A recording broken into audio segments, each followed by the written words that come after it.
श्री महागणेश की परम लीला के कारण ही परम महागणेश भक्त कश्यप ऋषि का दक्ष प्रजापति की दिति, अदिति आदि 11 अन्य कन्याओं से विवाह संपन्न हुआ। देवी अदिति की समर्पण भावना के कारण कश्यप ऋषि उन्हें सर्वाधिक प्रेम करते थे।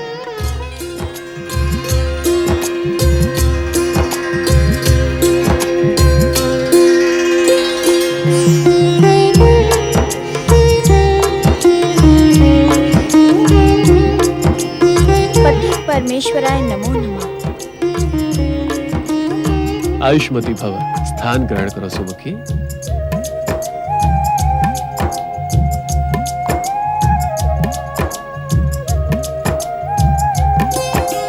स्वामी, इस समय मैं आपके समक्ष एक प्रार्थना लेकर उपस्थित हुई हूँ। यदि आप अनुचित ना समझें तो मैं अपना निवेदन करूं? अवश्य देवी अदिति। स्वामी, क्या आप मुझे भी वेद ज्ञान प्रदान करेंगे? अवश्य। ज्ञान संग्रह करने के लिए नहीं, प्रदान करने के लिए होता है। और वैसे भी श्री महागणेश की कृपा से तुम्हारा आचरण वेद ज्ञान के अनुकूल ही है। आप जानते हैं स्वामी, आपको अपने स्वामी के रूप में पाने के लिए हमने परम देव श्री महागणेश की ही आराधना की थी। हाँ, जानता हूँ। इसी कारण से मैं तुम पर अत्यंत प्रसन्न भी हूँ। तो आप मुझे वेद ज्ञान प्रदान करके धन्य करें स्वामी। देवी अदिति, जानती हो इस संसार को सर्वाधिक आवश्यकता किस बात की है? नहीं जानती स्वामी, कृपया आप बताएं। नारी शिक्षा की, नारी को वेद ज्ञान प्रदान करने की। जानते हो क्यों? क्यों स्वामी? जब तक पुत्र को जन्म देकर वंश वृद्धि करने वाली माता शिक्षित और वेदवती न होगी, तब तक उनकी संतान शिक्षित नहीं हो सकती। जो नारी वेदवती, शिक्षित और विदुषी हो, उसके वंश और देश का भविष्य उज्जवल होगा, क्योंकि जन्म लेने वाले पुत्र में मां के ही संस्कार पलते हैं। इसका उल्लेख ऋग्वेद में भी किया गया है। इस कारण तो मुझे वेद ज्ञान की और भी अधिक आवश्यकता है। मैं आपसे नियमित वेद ज्ञान प्राप्त करूंगी स्वामी। अदिति,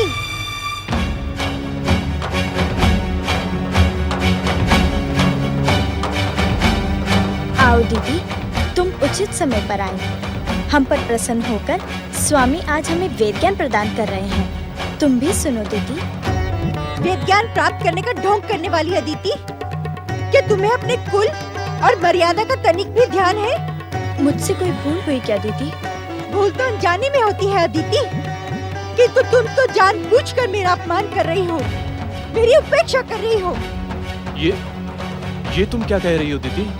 ये हम बहनों का विषय है, आप बीच में न पड़े ऋषिवर। क्या तुमने दक्ष प्रजापति का नाम और गौरव समाप्त कर देने के लिए ही दक्ष कुल में जन्म लिया है अदिति? लेकिन बात क्या है दीदी? क्या इस आयु में भी तुम्हें इस बात का ज्ञान करवाना पड़ेगा कि जब प्रथम पत्नी अपने पति के समीप हो, तब द्वितीय व अन्य पत्नियों को वह स्थान छोड़ देना चाहिए? ये तुम क्या कह रही हो दीदी? आपकी स्मरण शक्ति क्षीण होने लगी है ऋषिवर। मैं पहले भी कह चुकी हूँ, ये हम बहनों का विषय है, आप बीच में हस्तक्षेप न करें। किंतु ये अनुचित है दीदी। तुम अभी तक यहीं उपस्थित हो अदिति?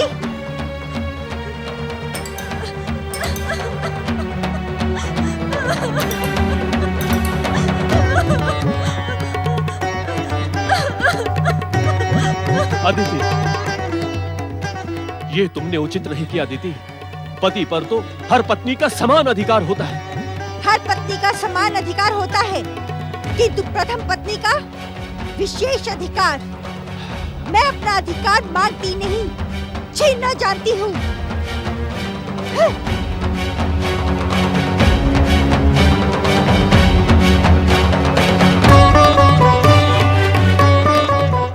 ओम नमः शिवाय।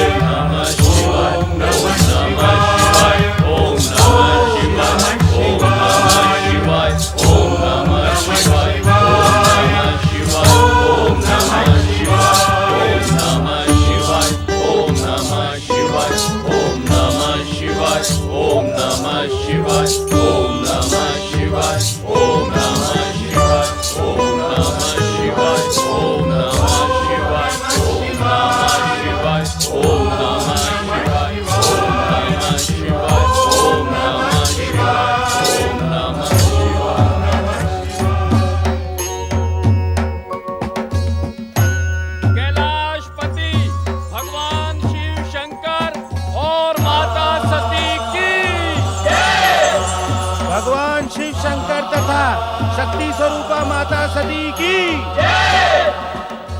पति परमेश्वराय नमो नमः। आपके आगमन से कैलाश धन्य हुआ देवी। मैं तो आपकी चरणदासी हूँ स्वामी। सत्य तो ये है कि आपने मुझे स्वीकार कर मेरा जीवन धन्य कर दिया है। मानवीय जीवन में जन्म लेने के पश्चात भी आपका और मेरा संबंध लौकिक नहीं पर अलौकिक है और जन्म जन्मांतरों से निश्चित है। किंतु अपनी बात निसंकोच कहें देवी सती। बातों को मन में दबा लेने से प्रश्नों का पर्वत खड़ा हो जाता है। नारायण नारायण। पधारें देवर्षि, कैलाश पर आपका स्वागत है। कहिए किस उद्देश्य से आगमन हुआ? नारायण नारायण। माता, मैं तो आपकी कुशल क्षेम पूछने तथा भगवान भोलेनाथ और आपके चरणों की रज लेने के लिए ही कैलाश पर उपस्थित हुआ हूँ। नारायण नारायण। नारद, तुम्हारे स्वभाव से परिचित व्यक्ति भली भांति जानता है कि तुम मात्र चरण रज लेने अथवा कुशल क्षेम जानने के लिए ही कहीं नहीं जाते। नारायण नारायण। भगवान भोलेनाथ, आप तो अंतर्यामी हैं। आपसे भला किसके मन की बात छिपी है?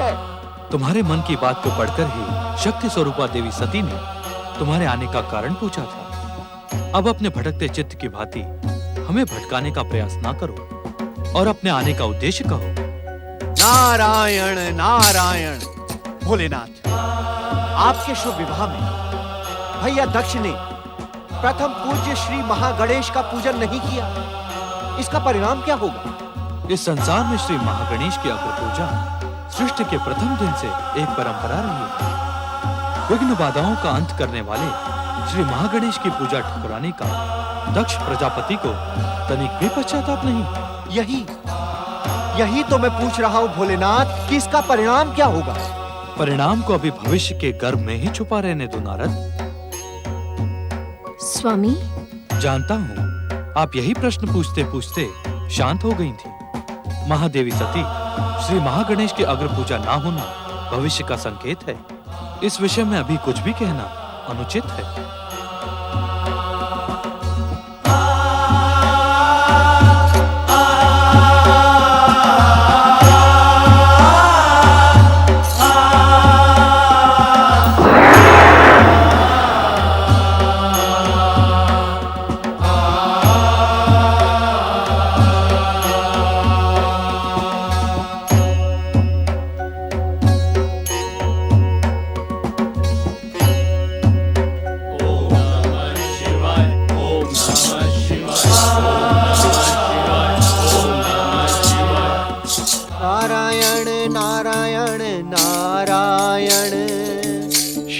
नारायण नारायण नारायण। महादेव ने तो कितनी सरलता से कह दिया कि नारद, भविष्य के संबंध में कुछ भी कहना अनुचित है। किंतु इस नारद के भटकते चित्त को शांति कैसे मिले? बार बार श्री महागणेश को पुकारना भी अनुचित होगा नारद। नारायण नारायण। ऐसा प्रतीत होता है कि निकट भविष्य में नवीनतम घटनाओं का सूत्रपात होने वाला है, जिसका केंद्र कैलाश के साथ साथ प्रजापति कश्यप का आश्रम भी होगा। नारायण नारायण।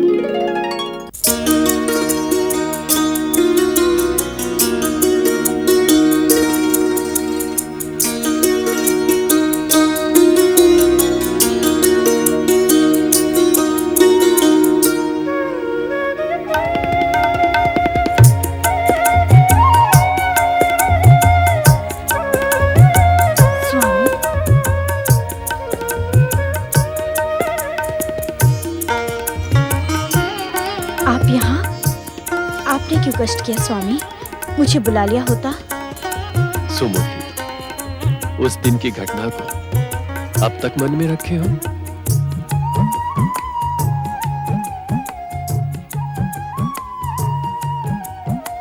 अदिति, पुष्प का एक स्वभाव होता है, वो हर एक को अपनी ओर अपनी सुंदरता से आकर्षित करता है, वातावरण में सुगंध बिखेरता है।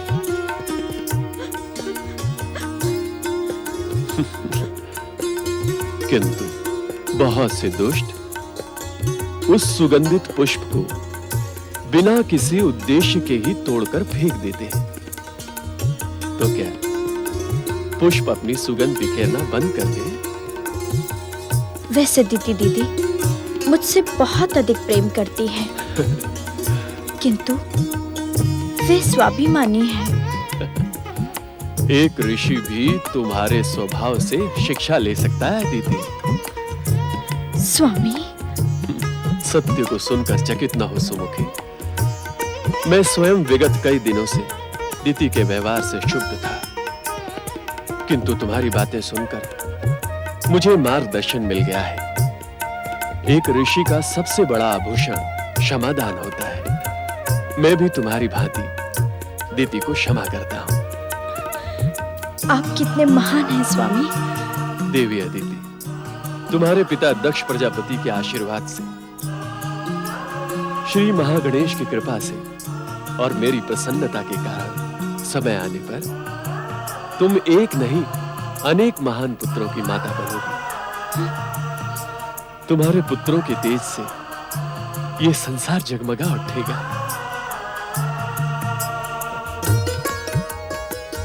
स्वामी,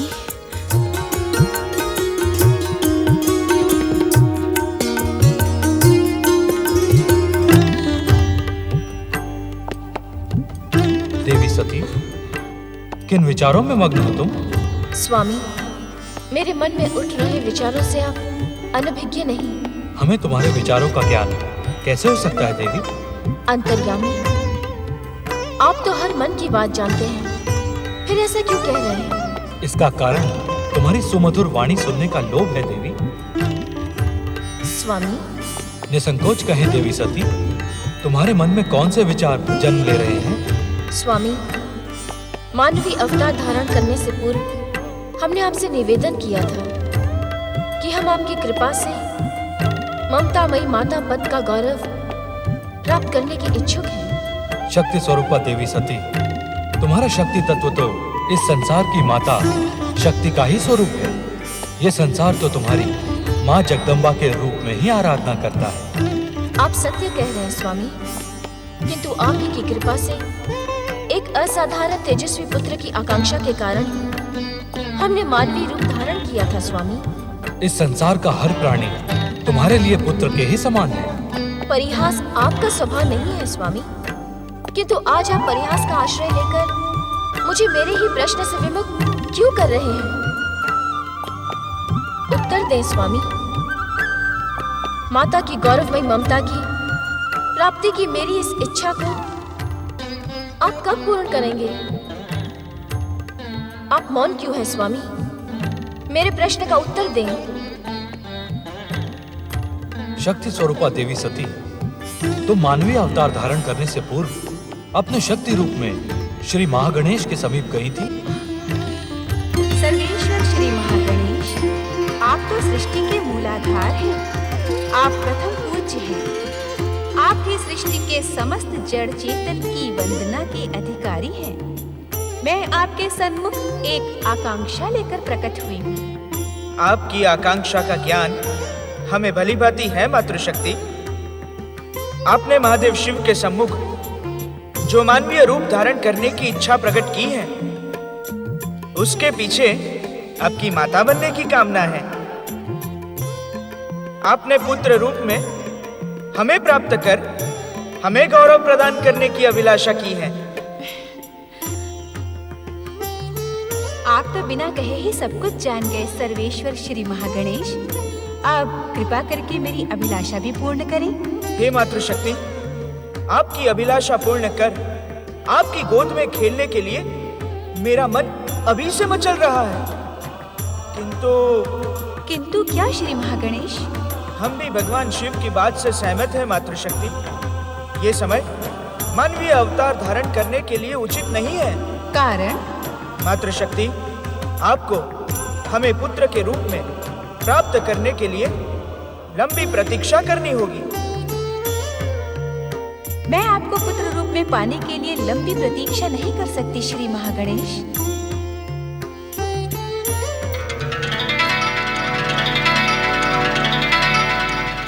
श्री महागणेश ने इस संबंध में जो कुछ भी कहा उसी के अनुसार घटनाएं घटित होंगी। घटनाओं का घटित होना निस्संदेह श्री महागणेश की इच्छा पर निर्भर है। समय काल चक्र भी तो श्री महागणेश की इच्छा से ही गतिमान है।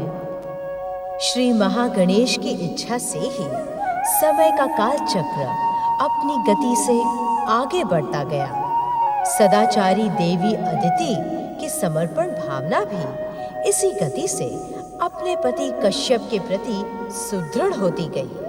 प्रजापति कश्यप ऋषि अपने वैवाहिक दायित्वों और एक ऋषि की कर्तव्य परायणता संतुलित रूप से निभाते रहे।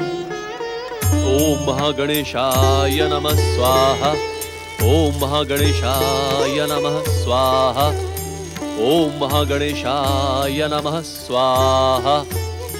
ओम महागणेशाय नमः स्वाहा। ओम महागणेशाय नमः स्वाहा। क्या बात है दीदी, तुम मुझे इस प्रकार क्यों देख रही हो? देख रही हूँ कि नित्य प्रतिदिन श्री महागणेश की आराधना करने का ढोंग करने वाला मेरा पति कितना पाखंडी है।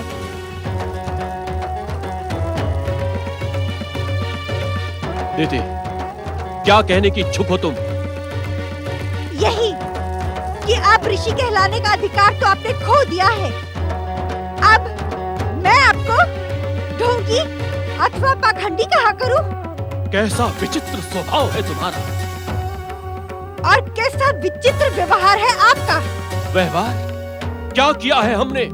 ये पूछे कि क्या नहीं किया है आपने।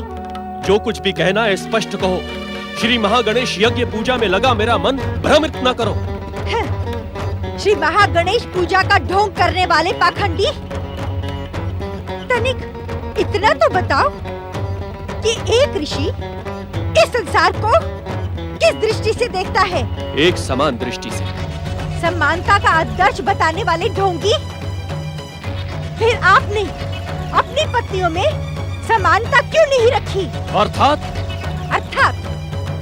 अदिति को तेजस्वी पुत्रों की माता बनने का वरदान देकर आपने केवल मेरे साथ ही नहीं, इस संसार के साथ भी छल किया है। वास्तव में आप ऋषि नहीं, पाखंडी कहलाने की योग्य हैं। पाखंडी! इसका दोषी मैं नहीं दीदी, तुम हो। तुमने स्वयं को प्रथम पत्नी घोषित करके अपनी बहनों पर घोर अत्याचार किया है, इसलिए विधाता ने तुम्हें दंड दिया है। विधाता मुझे क्या दंड देगा? एक दिन मैं स्वयं उसे दंडित करूंगी। गंग बावली न हो दीदी, अन्यथा विधाता के कोप से तुम्हारी कोई रक्षा नहीं कर पाएगा, समझी?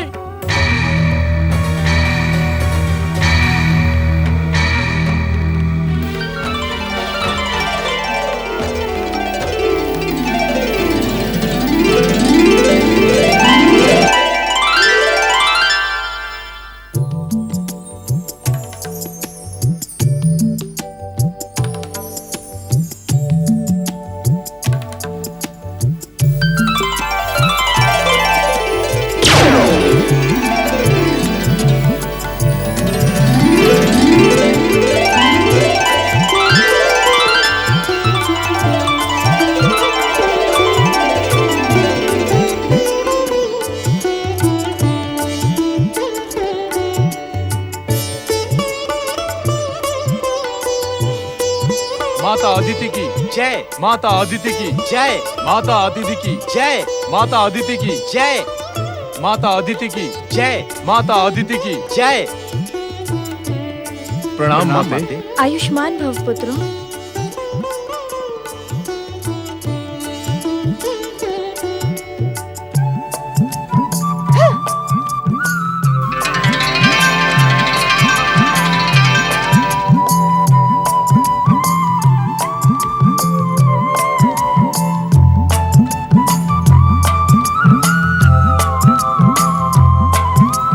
ऋषिवर, परम पिता प्रणाम। देवर्षि नारद प्रणाम।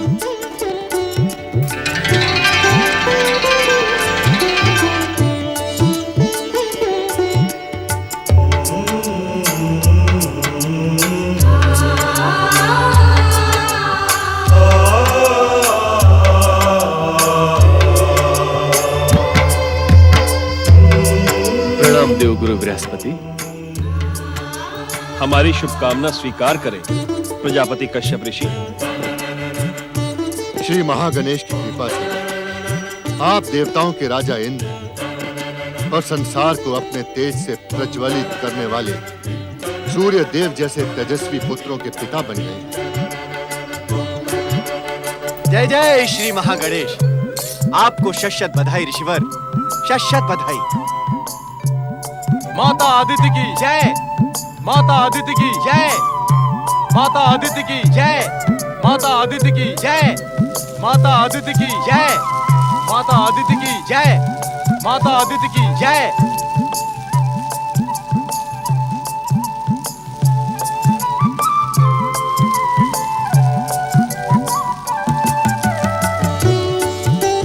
कल्याण हो। पुत्रों, जाओ माता दीति से आशीर्वाद प्राप्त करो।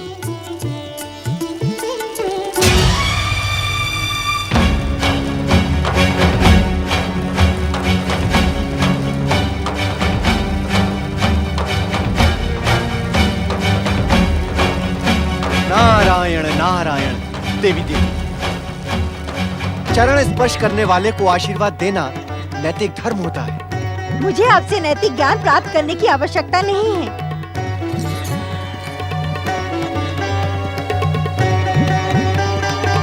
नारद, तुम देवताओं के ऋषि हो। देवराज इंद्र और सूर्यदेव को लेकर स्वर्गलोक और सूर्यलोक प्रस्थान करने के पूर्व इन्हें परम देव श्री महागणेश के दर्शन करवाओ। जो आज्ञा प्रभुदेव।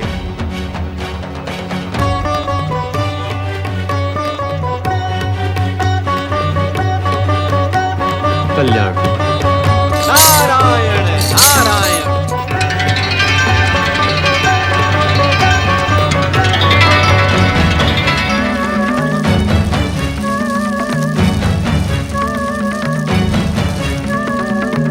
आप दोनों सुने, मेरे होने वाले पुत्र इंद्र और सूर्य को परास्त करने वाले महापराक्रमी होंगे।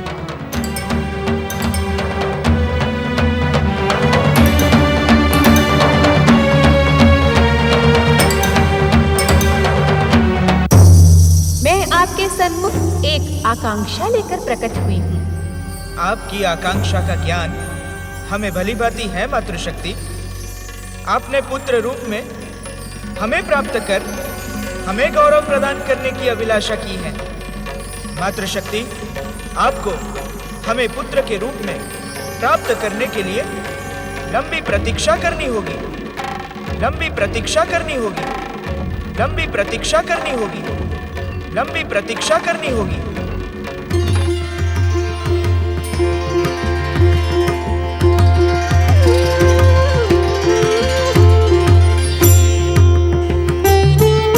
हे माता शक्ति, विधि के विधान तथा आपके पिता दक्ष द्वारा अटल परंपराओं का पालन न करने के कारण मेरा इस जन्म में आपके पुत्र के रूप में अवतार धारण करना संभव नहीं है।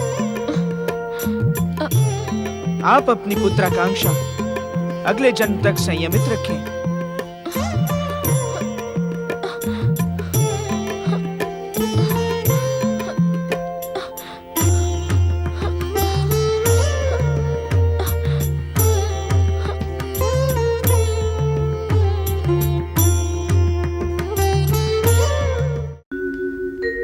मैं भक्ति हूँ, श्री महागणेश के हृदय में निवास करने वाली भक्ति।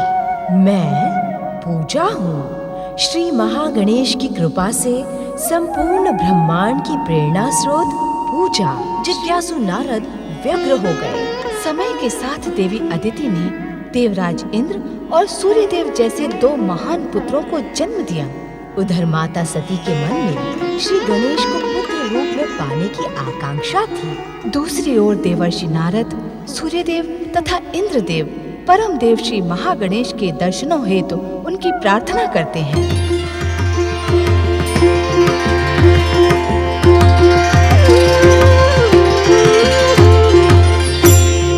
जय श्री महागणेश, जय जय श्री महागणेश।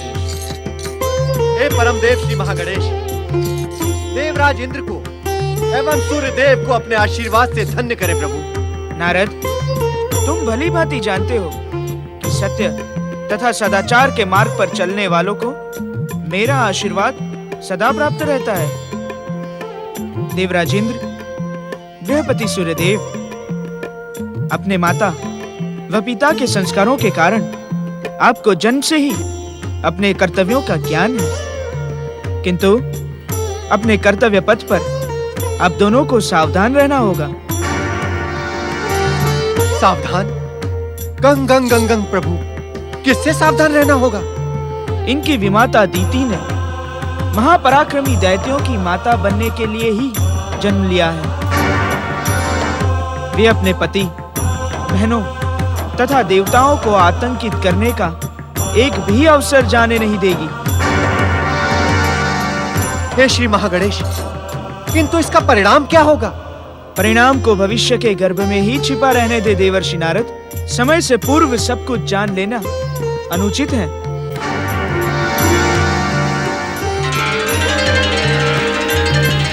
प्रभु,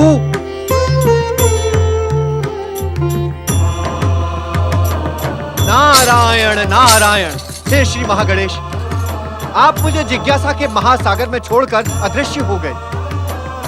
इंद्रदेव एवं सूर्यदेव, अब आप भी अपने अपने लोकों को प्रस्थान कीजिए। मैं भी अपनी जिज्ञासा के शमन के लिए किसी और लोक की ओर प्रस्थान करता हूँ। नारायण नारायण। कैलाशपति भगवान शिव शंकर तथा माता सती की जय।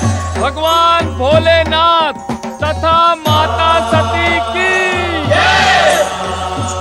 कैलाश पर आपका स्वागत है दीदी, पधारें। सती, मैं महादेव से कुछ निवेदन करने आई हूँ।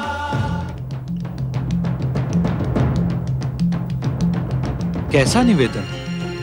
आपके पति प्रजापति कश्यप ऋषि कहाँ हैं? वे स्वस्थ तो हैं? वे तो स्वस्थ हैं महादेव, किंतु मेरा मन अस्वस्थ है। आप मुझ पर एक कृपा करें। आप लंबी यात्रा करके कैलाश पधारे हैं, पहले आप विश्राम कर लें, उसके पश्चात आपसे निवेदन करना और आपका आशीर्वाद प्राप्त करना ही मेरा विश्राम है कैलाशपति। एक ऋषि पत्नी को इतना व्यथित होना शोभा नहीं देता देवी दीदी। स्वामी, दीदी किसी विषय को लेकर व्यथित और उद्विग्न लग रही हैं। आप इनका निवेदन सुन तो लें। इनका निवेदन हमसे अज्ञात नहीं है देवी सती। यह हमसे महापराक्रमी पुत्रों का वरदान प्राप्त करने की इच्छुक है। हाँ महादेव, आप मुझ पर कृपा करें, मुझे असाधारण पुत्रों का वरदान प्रदान करें, जिससे मैं अपने पति कश्यप और अपनी बहन अदिति से अपनी उपेक्षा और अपमान का प्रतिशोध ले सकूं। असंभव दीदी, असंभव। प्रतिशोध का वरदान तुम्हें कैलाश से कदापि प्राप्त नहीं होगा। कैलाश तो प्रेम और मैत्री का मंदिर है। ऐसे असंभव वरदान की अपेक्षा तुम यहाँ से ना ही रखो। अर्थात तुम मेरे पति कश्यप और अदिति के षड्यंत्र में सम्मिलित हो। मैं किसी भी षड्यंत्र में सम्मिलित नहीं हूँ दीदी। मैंने वही कहा जो सत्य है। किंतु वरदान मैंने तुमसे नहीं मांगा था। आप कहें महादेव। शिव की पूर्णता शक्ति के साथ ही है देवी। शक्ति स्वरूपा देवी सती ने जो कुछ भी कहा है वही सत्य है। अर्थात पिता के दुर्व्यवहार का प्रतिशोध आप मुझसे लेने की इच्छुक हैं? हम किसी से प्रतिशोध नहीं लेते, दंड देते हैं। देवी दीदी, क्योंकि हम संहार के देवता महाकाल हैं। स्वामी, अपनी बहन दीति के दुर्व्यवहार के कारण मैं आपसे क्षमा याचना करती हूँ। किसी दूसरे के लिए आपको क्षमा याचना की आवश्यकता नहीं है देवी सती, किंतु वो मेरी आपकी बहन होने से पहले वे एक प्राणी हैं। वे अपने कर्मों एवं पाप पुण्य के लिए स्वयं उत्तरदायी हैं। स्वामी,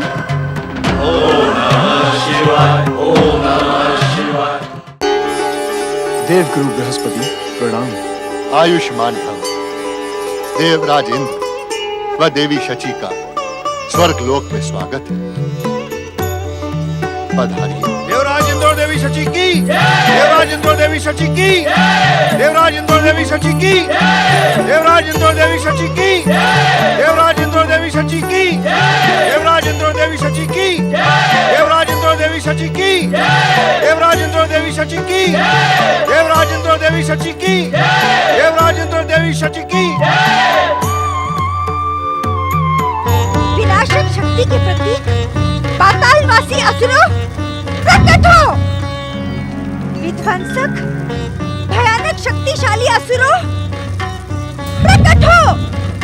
असुर जाति की सूत्रधार दक्ष पुत्री दीति के आह्वान पर पातालवासी असुरों, प्रकट हो। विनाशक शक्ति के प्रतीक पातालवासी असुरों, प्रकट हो, प्रकट हो। असुर जाति की सूत्रधार दक्ष पुत्री दीति के आह्वान पर पातालवासी असुरों, प्रकट हो। पातालवासी असुरों, तुम्हारी सृष्टि सम्मान का सुख भोग करने के लिए हुई है, पाताल में अचेत रहने के लिए नहीं। जागो असुरों, जागो। पातालवासी असुरों, जागो। पातालवासी असुरों, जागो। पातालवासी असुरों, प्रकट हो। शक्तिशाली असुरों, प्रकट हो। दीदी, ये तुम क्या कर रही हो? क्यों? तुम्हें दिखाई नहीं पड़ रहा कि मैं क्या कर रही हूँ? अथवा इंद्र और सूर्य को जन्म देने के कारण तुम अभिमान से अंधी और बहरी हो गई हो। दीदी! अदिति,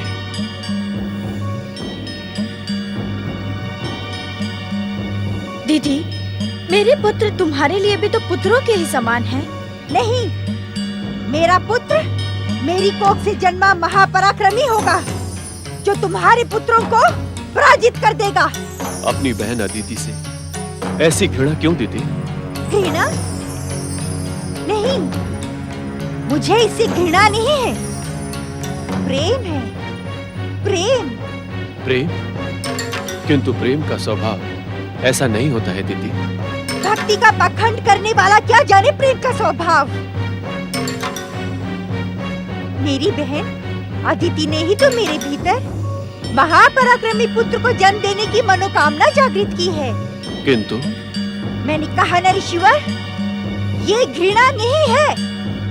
मेरी घृणा के पश्चात अदिति अभी तक जीवित ही ना होती। दीदी! इसे मेरी इच्छा तक जीवित रहना होगा।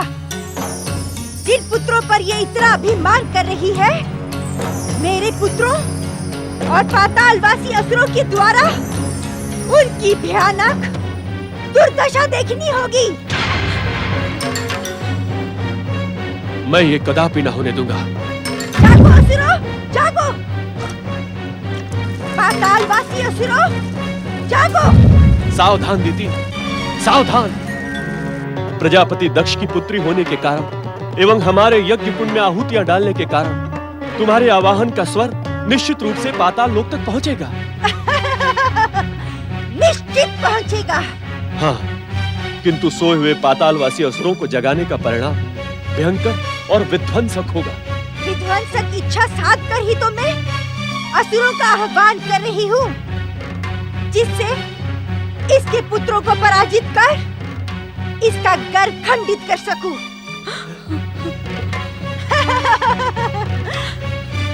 अदिति, तुम्हारे मुख का रंग अभी से परिवर्तित क्यों हो रहा है? मैं तुम्हें यह अनुचित कार्य कदापि न करने दूंगा अदिति, कदापि नहीं। मुझे रोकने का दुस्साहस न करना, अन्यथा मेरा भयंकर क्रोध तुम सबको भस्म कर देगा। पातालवासी महापराक्रमी असुरों, प्रकट हो। दक्ष पुत्री दीति तुम्हारा आह्वान करती है। जागो असुरों, जागो। हमने तुम्हारा आह्वान स्वर सुन लिया है। दक्ष पुत्री देवी दीति, हम आ रहे हैं।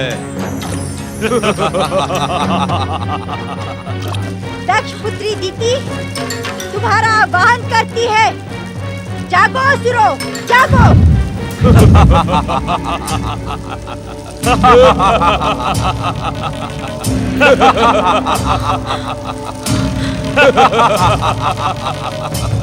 आपने हमारा आह्वान क्यों किया प्रजापति दक्ष पुत्री देवी दीति? भैया देवांतक, इन्हें देखकर तुम्हारे मन में भी वही भाव उत्पन्न हो रहे हैं जो हमारे मन में हो रहे हैं। हाँ भैया निरंतक, किसी का आदर करना हम असुरों का स्वभाव नहीं, किंतु देवी दीदी के प्रति हमारे मन में आदर और सम्मान का सागर उमड़ रहा है। यज्ञ कुंड से बाहर आओ, देवांतक और नरांतक। जो आज्ञा देवी दीदी।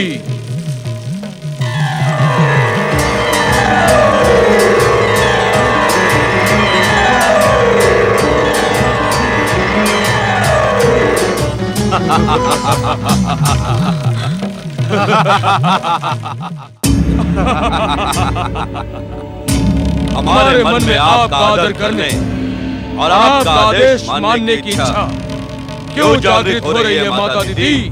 क्योंकि हम असुर जाति के शुभ चिंतक हैं। हमने तुम्हारी भयानक, विध्वंसक, विस्फोटक शक्ति को पहचानकर तुम्हें तुम्हारा योग्य स्थान दिलाने का निश्चय किया है। हमारा योग्य स्थान?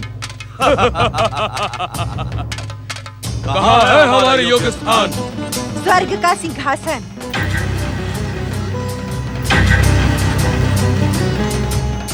स्वर्ग का सिंहासन? हाँ, जाओ और अपनी भयानक, विध्वंसक और विस्फोटक शक्ति से स्वर्ग के भीरू सम्राट देवराज इंद्र को धरती पर धकेलकर स्वर्ग पर अपना अधिकार करो। और कुछ?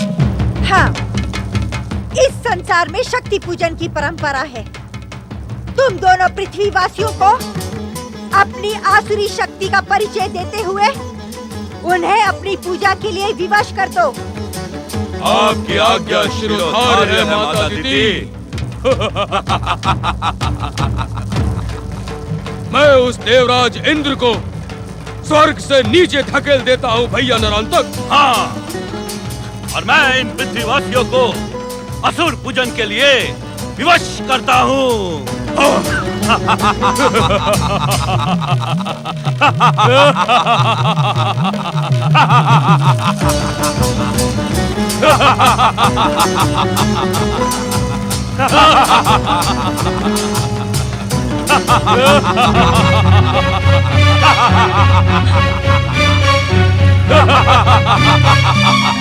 ये तुमने उचित नहीं किया दीदी, ये तुमने उचित नहीं किया। अब तुम दोनों मेरी उपेक्षा के परिणाम से परिचित हो जाओगे। अब स्वर्ग पर असुरों का अधिकार होगा, असुरों का अधिकार। चलो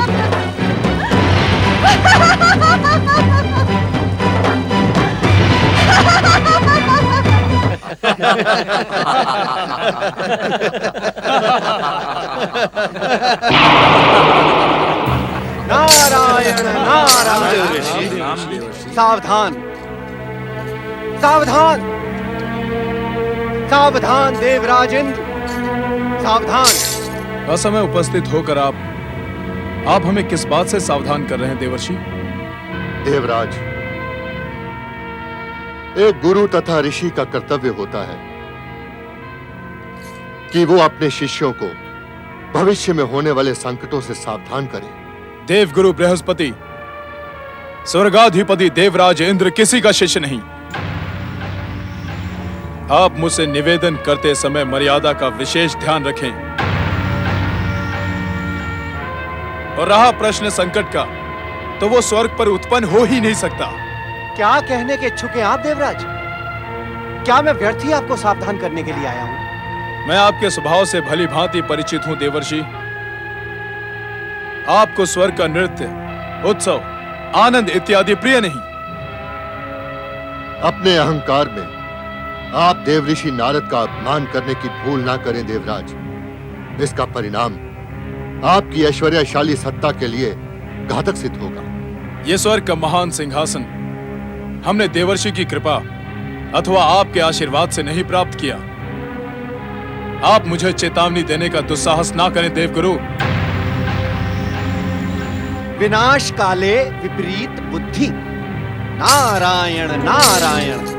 देवराज, विनाश का महाराक्षस आपके मस्तक पर मंडरा रहा है, किंतु आप अपने स्वर्गाधिपति होने के अहंकार में उसे देख नहीं पा रहे हैं। देवराज इंद्र का विनाश असंभव। मुझे आपकी बुद्धि पर आश्चर्य हो रहा है देवर्षि। आप तो परम विद्वान हैं। क्या आपको ज्ञात नहीं कि स्वर्गाधिपति इंद्र भय और विनाश के हर संकट से परे है? ठहरिए देवराज, तनिक ठहरिए। अपने स्वर्ग के सिंहासन पर इतना अहंकार अच्छा नहीं है। वैसे भी यह सिंहासन आपने अपने पुरुषार्थ एवं भक्ति से नहीं, अपितु अपने माता पिता के संस्कारों से प्राप्त किया है। नारायण नारायण। यही देवर्षि, यही मैं कहने का इच्छुक हूं। मेरे माता पिता के संस्कारों से प्राप्त यह स्वर्ग मेरी संपत्ति है और स्वर्गाधिपति इंद्र सर्वश्रेष्ठ है। नहीं देवराज इंद्र, नहीं। स्वर्ग आपकी संपत्ति नहीं है, अपितु आपकी माता के अर्जित पुण्यों की धरोहर है। हर पुत्र का कर्तव्य होता है कि अपने माता पिता की धरोहर व स्मृतियों की रक्षा करे, इनका दुरुपयोग नहीं। आपका व्यवहार देखकर मैं आश्चर्यचकित हो गया हूं देवगुरु। कुछ क्षण पूर्व ही आप असुरों के विरुद्ध ठहाका लगाकर आनंदित हो रहे थे, और अब देवर्षि को देखकर आप मुझे सदाचार का पाठ सिखाने लगे। हर समय समान नहीं होता देवराजेंद्र। मनोरंजन के समय आनंद, उपासना के समय भक्ति, चिंतन के समय विचार विमर्श, और संकट के समय सुरक्षा के प्रति जागरूक होना ही इस विधि का विधान है। जो भी जीव इस विधान को मानने का विरोध करता है, उसे विधाता दंडित करता है। मैं जीवन का आदर्श से परिचय करवाने वाली भक्ति हूँ। मैं भक्ति की ओर हर जीवन को प्रेरित करने वाली पूजा हूँ। श्री महागणेश सूर्य और इंद्र को सावधान करते हैं। उधर दिति कैलाश पर अपने पुत्र जन्म के लिए शिव से विवाद करती है। दिति के आह्वान पर पातालवासी भयानक असुर देवांतक और नरांतक प्रकट होते हैं। क्या आप इस सत्य से परिचित नहीं देवगुरु? अपने भाग्य का विधाता मैं स्वयं हूं। अपने जन्म से ही स्वर्गाधिपति बनना इस बात का प्रमाण है। अपने अहंकार में आप परम देव, प्रथम पूज्य श्री महागणेश का अपमान करने का दुस्साहस कर रहे हैं देवराज। इसका फल आपको भोगना ही पड़ेगा। देवर्षि नारद, अब देवराज इंद्र के अहंकार को हमारी तनिक भी आवश्यकता नहीं है। चलें, हम शीघ्र ही यहां से प्रस्थान करते हैं। मेरे कहने का ये तो अभिप्राय नहीं था। आप कहें अथवा ना कहें देवराज इंद्र, परंतु आपका अपमानजनक व्यवहार सब कुछ कह चुका है। चलें देवर्षि, हम यहां से प्रस्थान करते हैं।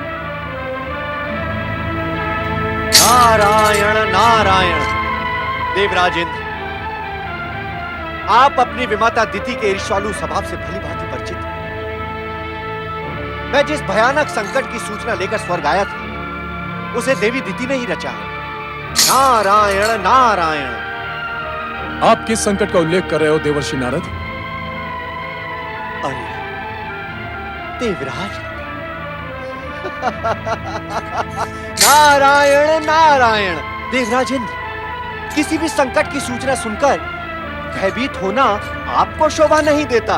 नारायण नारायण, क्योंकि आप तो अपने भाग्य के स्वयं विधाता हैं। चलें देवगुरु, हमारे देवराज किसी भी संकट से उबरने में स्वयं सक्षम है। नारायण नारायण।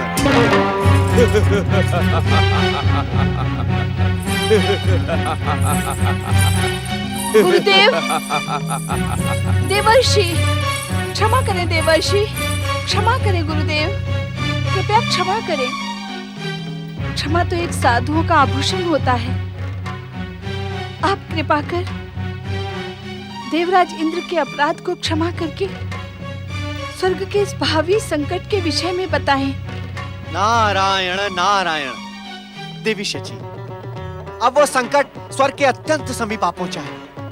अब बताने से भी क्या लाभ होगा? व्यर्थ विवाद में पड़कर देवराज इंद्र ने अपना बहुमूल्य समय नष्ट कर दिया है। अब तो होनी होकर रहेगी। सहायता करें देवगुरु, सहायता करें देवर्षि, सहायता करें।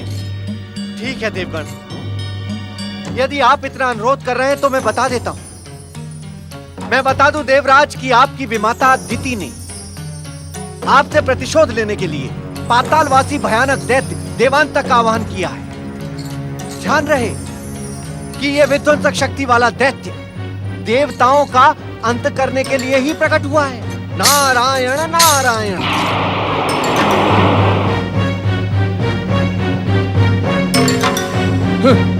देवांतक।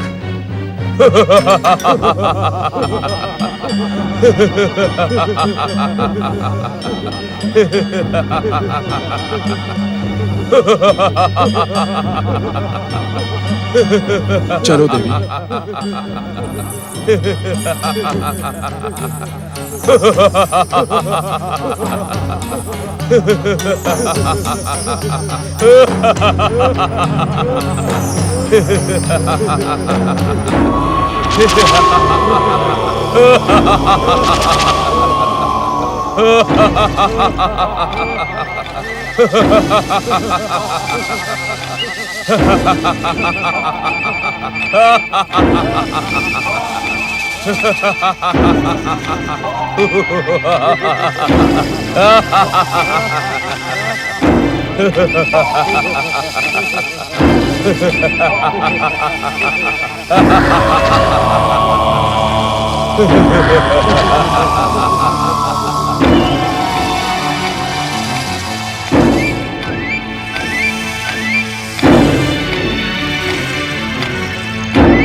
वीर सम्राट देवराज इंद्र कौन है?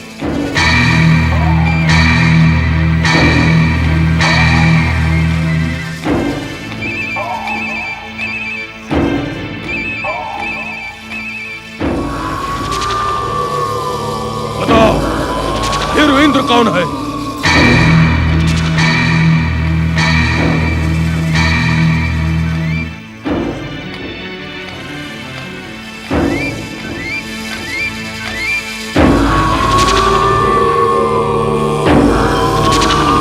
का सम्राट इंद्र कौन है?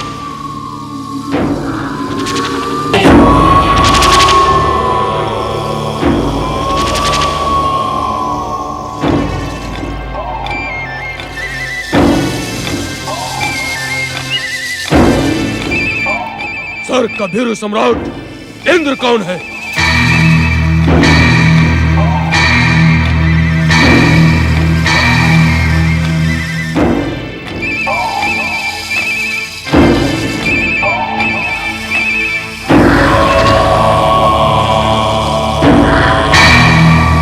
बताओ, भीरू इंद्र कौन है?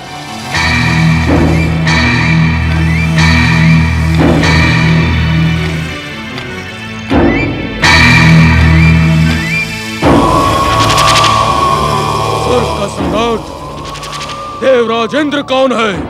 दुष्ट देवांतक, तूने स्वर्ग में आकर भयंकर भूल की है। तेरे इस दुस्साहस का दंड तेरी मृत्यु है।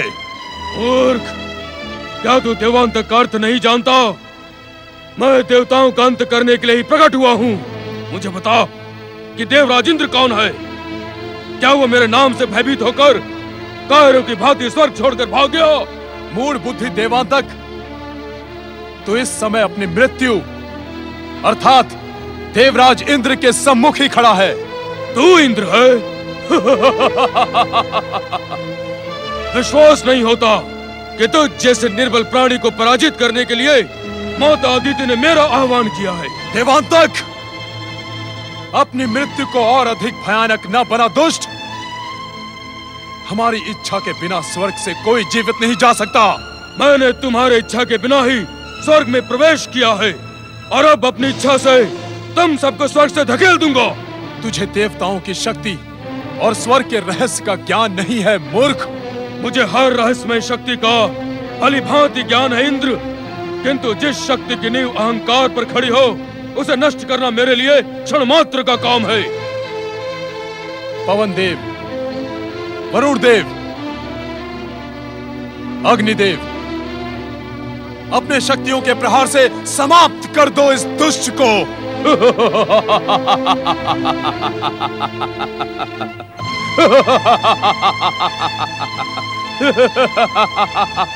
ये अग्निदेव मुझे समाप्त करेंगे, जिनमें तुम्हारे अभिमान के कारण स्वार्थ का ताप भर शेष रह गया है। और ये वरुण देव, जिन्हें तुम्हारे दंभ से उपजी ईर्ष्या ने स्वयं प्यासा कर दिया है। और ये पवन देव, जो तुम्हारा ज्ञान के स्पर्श से अपनी स्वाभाविकता ही भूल गए हैं।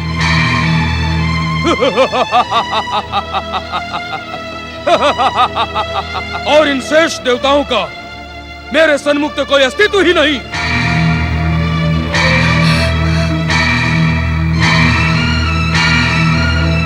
प्रहार!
दुष्ट देवांतक, यदि तू इतना ही बलशाली है तो अपने मूल रूप में आ और मुझसे युद्ध कर। तुम भयभीत न हो इंद्र, मैं तुम्हारी ऐसी भयानक दुर्दशा नहीं करूंगा। क्या तुम मेरे इस विशालकाय शरीर से भयभीत हो? लो, मैं अपने शरीर को तुम्हारे समान कर देता हूं।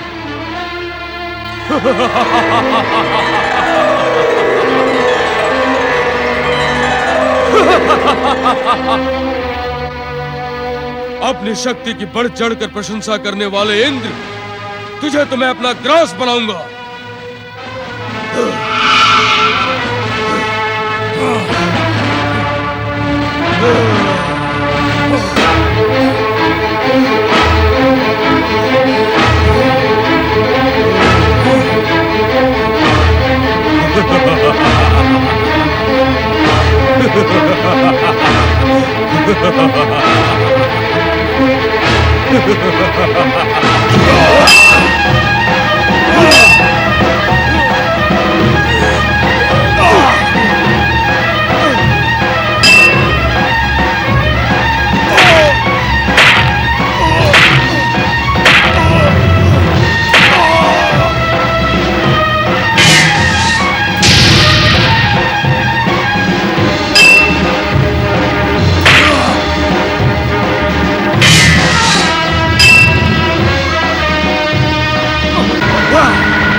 भाग गया भिरू, अपनी धर्म पत्नी को छोड़कर भाग गया। तुम भयभीत ना हो सुंदरी, तुम पहले की भांति स्वर्ग की महारानी बनी रहोगी। अंतर केवल इतना होगा कि अब निर्बल कायर इंद्र के स्थान पर महापराक्रमी स्वर्गाधिपति दैत्यराज देवांतक की पत्नी कहलाओगी।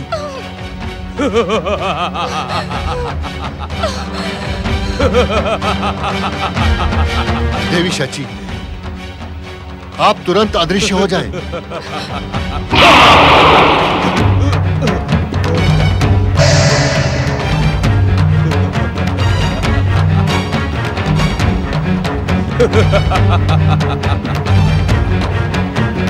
हमने आपका आदेश पूर्ण कर दिया माता दीदी।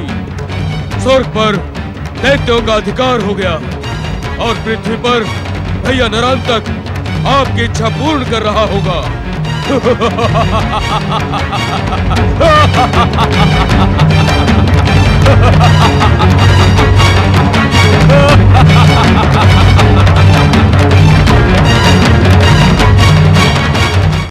मैं जीवन का आदर्श से परिचय करवाने वाली भक्ति हूँ। मैं भक्ति की ओर हर जीवन को प्रेरित करने वाली पूजा हूँ। देवांतक स्वर्ग पर और नरांतक पृथ्वी पर असुर साम्राज्य की स्थापना का प्रण करता है। स्वर्ग में बृहस्पति और नारद इंद्र को सावधान करते हैं, किंतु दिति की आज्ञानुसार देवांतक स्वर्ग पर अधिकार कर लेता है। और उधर इन घटनाओं से अनजान पृथ्वीवासी ऋषि मुनि श्री महागणेश का नाम स्मरण कर रहे हैं।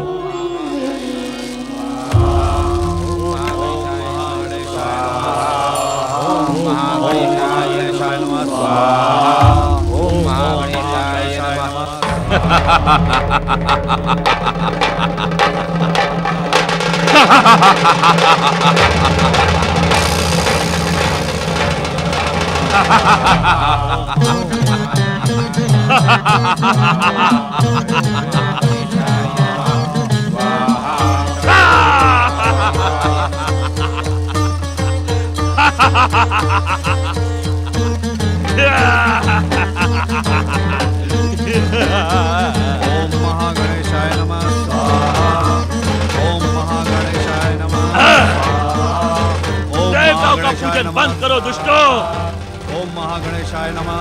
अन्यथा तुम सब हमारा भोजन बन जाओगे। दुष्टों, क्या तुमने नर जाति का अंत करने वाले महाशक्तिशाली असुर नरांतक का आदेश नहीं सुना? तुम हमें श्री महागणेश की पूजा करने से क्यों रोक रहे हो? श्री महागणेश का पूजन हर जीव का परम कर्तव्य है। अब से केवल मेरी पूजा करना ही तुम सबका परम कर्तव्य है। मुझसे अधिक शक्तिशाली दूसरा कोई नहीं। तुम सब मेरी पूजा करो, मुझे पसंद करो, मैं तुम्हें वो सब कुछ दूंगा जो वो महागणेश नहीं दे सकता। श्री महागणेश का नाम आदर से ले दुष्ट, अन्यथा परिणाम तेरी मृत्यु होगा दुष्ट। वे विघ्न बाधाओं का अंत करने वाले विघ्नेश्वर हैं। उनके क्रोध को जगाने का परिणाम तुम्हारा अंत होगा। मेरा अंत?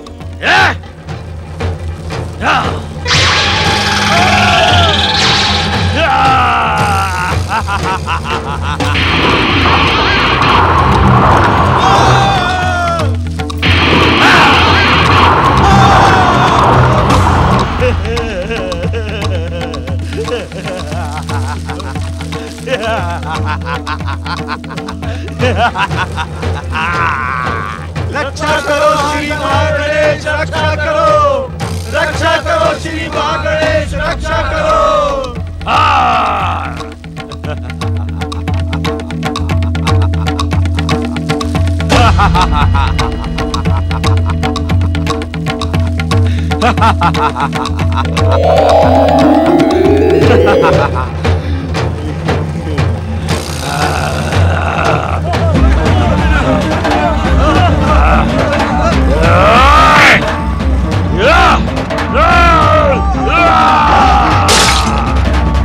रक्षा करना श्री महागणेश।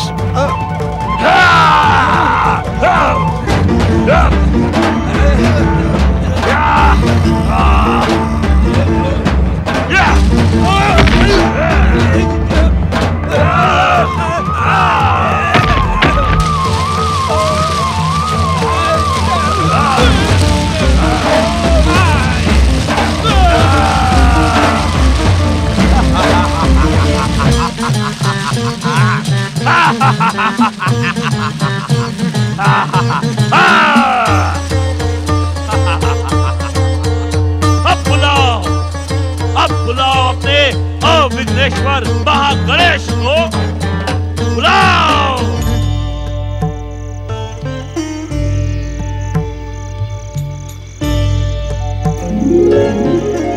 देवराज इंद्र, अब हमारी रक्षा कौन करेगा? अब हम सहायता के लिए किसको पुकारें? नारायण नारायण। देवगण, इस समय हमारी सहायता एवं रक्षा श्री महागणेश के अतिरिक्त और कोई नहीं कर सकता। हमें उन्हीं का आह्वान करना चाहिए। रक्षा करें श्री महागणेश। असुर देवांतक और नरांतक के आतंक से हमारी रक्षा करें। हे विघ्न बाधाओं का अंत करने वाले श्री महागणेश, आपके संसार में इस समय आसुरी शक्तियों की विघ्न बाधाओं का पर्वत उठ खड़ा हुआ है। रक्षा करें श्री महागणेश। इन महाशक्तिशाली असुरों के आतंक से आपकी संपूर्ण सृष्टि में धर्म का नाश हो रहा है। श्री महागणेश, देवांतक और नरांतक ने आपकी महान सत्ता को चुनौती देने का दुस्साहस किया है। कृपया उन्हें दंड दें और हमारी रक्षा करें। हे सर्वेश्वर, हमारी रक्षा करें। हे विघ्नेश्वर, हमारी रक्षा करें। हमारी रक्षा करें श्री महागणेश, रक्षा करें। रक्षा करें श्री महागणेश, रक्षा करें। रक्षा करें श्री महागणेश, रक्षा करें।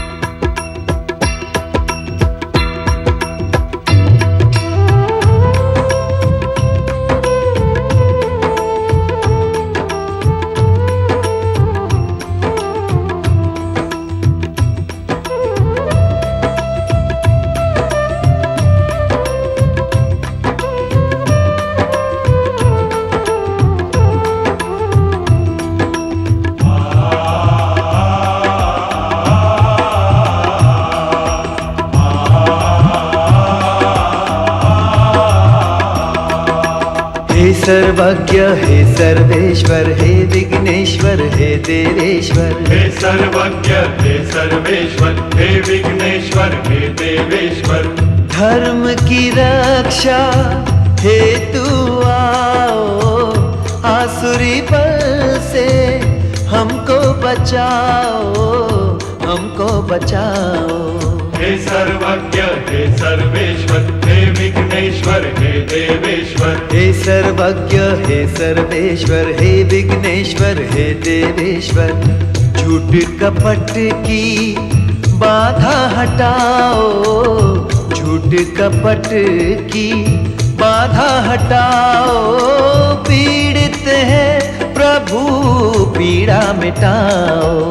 हे सर्वज्ञ हे सर्वेश्वर, हे विघ्नेश्वर, हे देवेश्वर। हे सर्वज्ञ हे सर्वेश्वर, हे विघ्नेश्वर, हे देवेश्वर।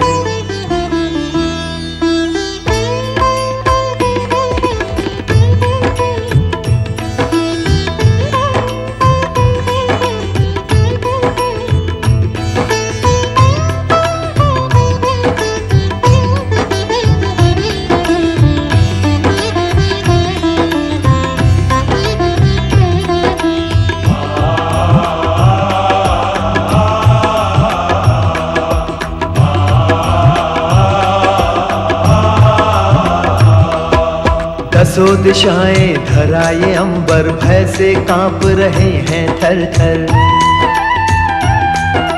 दसों दिशाएं धराए अंबर, भय से कांप रहे हैं थर थर। आके सबको धैर्य बंधाओ, आके सबको धैर्य बंधाओ। धर्म की रक्षा हेतु आओ। हे सर्वज्ञ हे सर्वेश्वर, हे विघ्नेश्वर, हे देवेश्वर। हे सर्वज्ञ हे सर्वेश्वर, हे विघ्नेश्वर, हे देवेश्वर।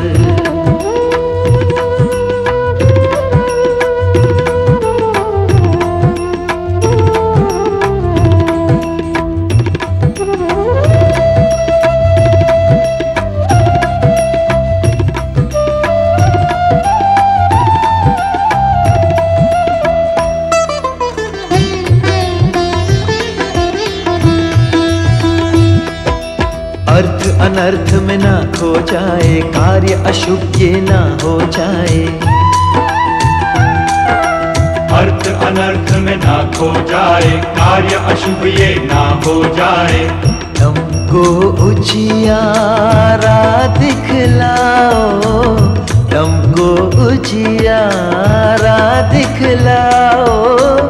धर्म की रक्षा हेतु आओ।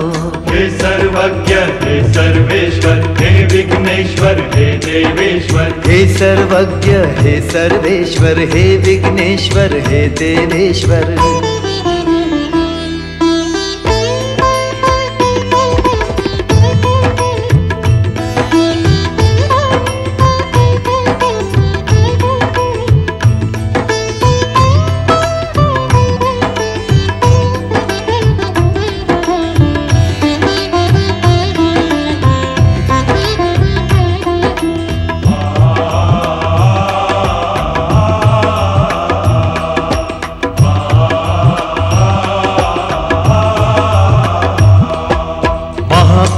से प्रहार करके, दैत्य जनों का संहार करके,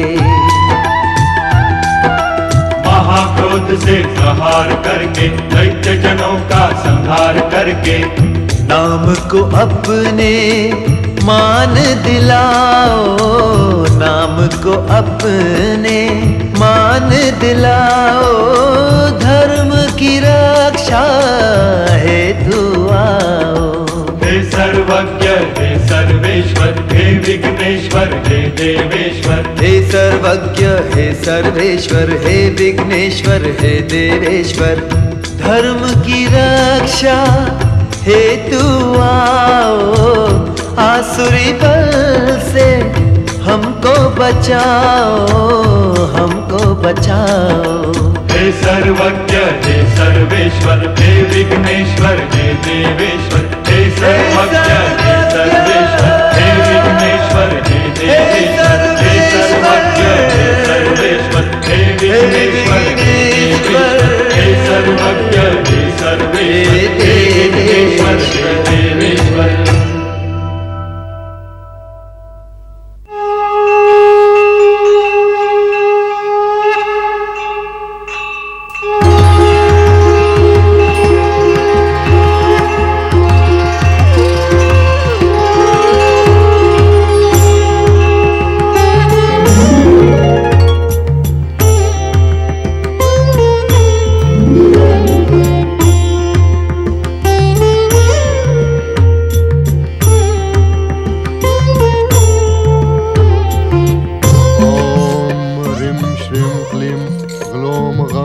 गणपतये नमः।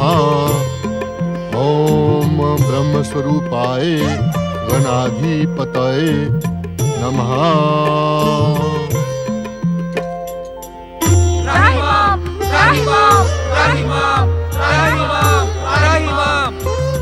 हमारा यहाँ प्रकट होना ही इस बात का प्रमाण है कि दुष्ट को उसकी दुष्टता का दंड अवश्य दिया जाएगा। परम देव प्रथम पूज्य श्री महागणेश की जय, सर्वेश्वर श्री महागणेश की जय। किंतु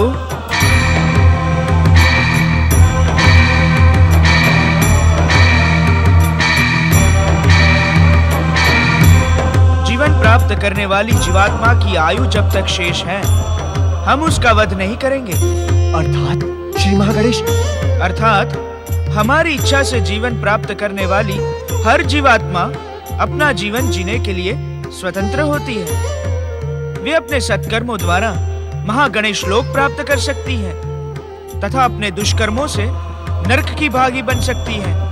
किंतु किंतु किंतु क्या श्री महागणेश? किंतु ये सब कुछ तभी संभव है जब जीवात्मा अपनी निर्धारित आयु पूर्ण कर ले। इसे इस प्रकार भी कहा जा सकता है कि जीवन के साथ साथ ही आरंभ होती है मृत्यु की यात्रा। जीवन के हर पल में जीवात्मा मृत्यु की ओर बढ़ रही है। इसी कारण हम जीवात्मा के हर पल का तथा हर कर्मों का मूल्यांकन करते हैं। श्री महागणेश, क्या देवांतक और नरांतक की आयु अभी पूर्ण नहीं हुई? कृपया बताएं श्री महागणेश। उद्विग्न न हो देवराजेंद्र, हमने आपको पहले ही सावधान किया था।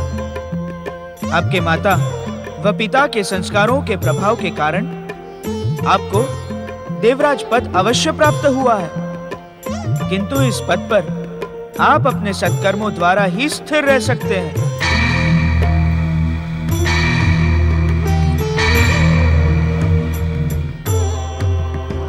हे विघ्न बाधाओं का अंत करने वाले परम देव श्री महागणेश, देवांतक और नरांतक के आतंक से हम सभी व्यथित और उद्विग्न हैं।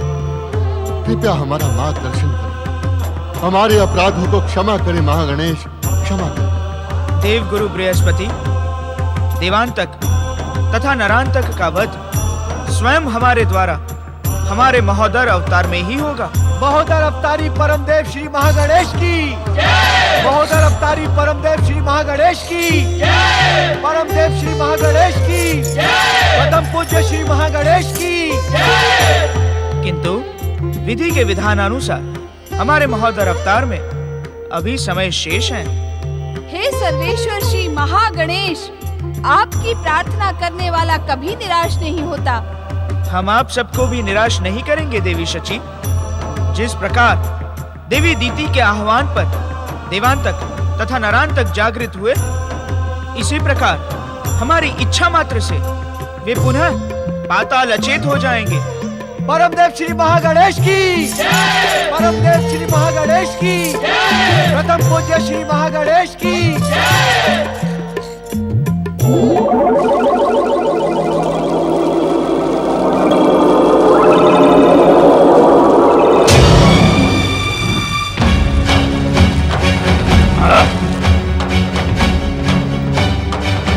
श्री महागणेश जी की, श्री महागणेश जी की। दुष्ट देवांतक तथा नरांतक, तुम्हारा अंत समय आ गया है।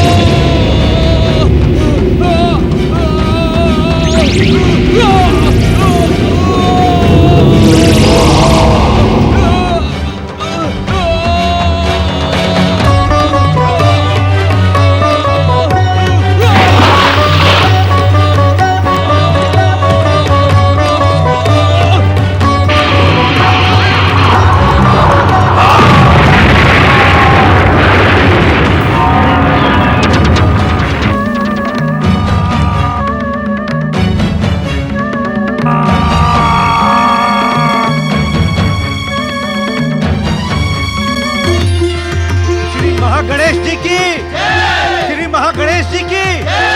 बोलिए श्री महागणेश की जय। पर ब्रह्म श्री महागणेश की जय। जगत रक्षक श्री महागणेश की जय।